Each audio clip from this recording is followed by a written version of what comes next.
అంతర్జాతీయ స్థాయిలో కోతలు విధించడంలో భాగంగా భారత్కు కేటాయించిన $21 మిలియన్ ఆర్థిక సహాయాన్ని నిలిపివేస్తున్నాం అని అమెరికా ప్రకటించింది. ఎలాన్ మస్క్ నేతృత్వంలో పనిచేస్తున్న US development of government efficiency టోజ్ ఈ నిర్ణయం తీసుకుంది.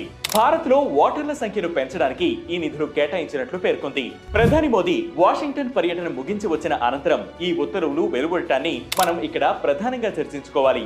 మోదీ అటు అమెరికా అధ్యక్షుడు ట్రంప్ తోనూ సలహాదారుగా వ్యవహరిస్తున్న ఎలాన్ మస్క్ తోనూ విడివిడిగా మాట్లాడారు.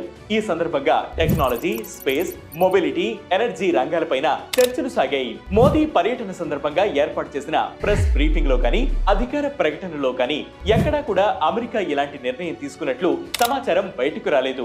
అగ్రనేతలు ట్రంప్, మోదీలు రక్షణ, ఆర్థిక రంగాల్లో వ్యూహాత్మక భాగస్వామ్యం పైన చర్చిస్తే, మస్క్ తో సాగిన చర్చల్లో అంతరిక్ష శోధన, ఏఐ, ఎలక్ట్రిక్ మొబిలిటీ రంగాల్లో ప్రైవేటు భాగస్వామ్యాన్ని పెంచడం ఎలా అన్న అంశంపైన సాగాయి. ఏ సందర్భంలోనూ విదేశీ సాయాన్ని నిలిపివేస్తున్నామని చెప్పకుండా ఇప్పుడు ఇలా ప్రకటన విడుదల చేయడం అంటే అది ఒక రకంగా అమెరికా మనల్ని దొంగదెబ్బ తీయటంగానే అనుకోవాలి. వాటర్ పార్టిసిపేషన్ కి అందిస్తామన్న $21 మిలియన్ నిలిపివేస్తున్నట్లు అమెరికా చెప్పుకొచ్చింది. ప్రజాస్వామ్యమైన భారత్లో ఓటర్ల భాగస్వామ్యాన్ని పెంచడానికి అమెరికా నిధులు ఇవ్వడమేంటి? ఇంతకు ముందు ఈ విషయం ఎక్కడా ప్రస్తావనకు వచ్చిన దాఖలా కూడా లేదు. ఫెడరల్ బడ్జెటింగ్ లో కోతలు విధించకపోతే అమెరికా దివాళా తీయడం ఖాయం.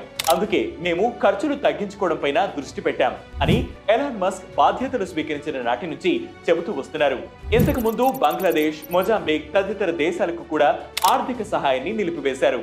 ఇండియాకు ఆర్థిక సాయం నిలిపివేస్తూ తీసుకున్న నిర్ణయానికి సంబంధించి ఎక్స్ లో ఒక పోస్ట్ పెట్టారు. యుఎస్ టాక్స్ పేయర్ల డబ్బు వృధాగా వెళ్ళిపోతోంది, అందుకే వాటిని రద్దు చేస్తూ నిర్ణయం తీసుకున్నామంటూ పేర్కొన్నారు.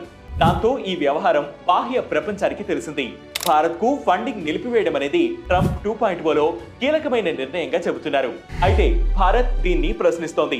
ఫండింగ్ నిలిపివేయడం అన్న అంశం గురించి కాకుండా అసలు ప్రజాస్వామ్య పాలన సాగుతున్న భారత్ లో యుఎస్ ఫండింగ్ చేయడం ఏమిటని నిలదీస్తోంది.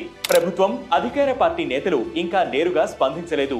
కానీ పాలకపక్ష BJP social media wing head Amit Malviya స్పందించారు. ఇది ఇండియా ఎన్నికల విధానంలో బయట వాళ్లు ప్రవేశించడమే అవుతుంది. ఇది ఎవరికి లాభం? ఖచ్చితంగా అధికార పార్టీకి కాదని తెలిపారు. 1-2 రోజుల్లో భారత విదేశాంగ నేతలు, అధికార పార్టీ నేతలు దీనిపైన స్పందించే అవకాశం ఉంది. ఈ అంశాన్ని ప్రతిపక్షాలు ఒక ఆయుధంగా మార్చుకునే అవకాశం కూడా లేకపోలేదు.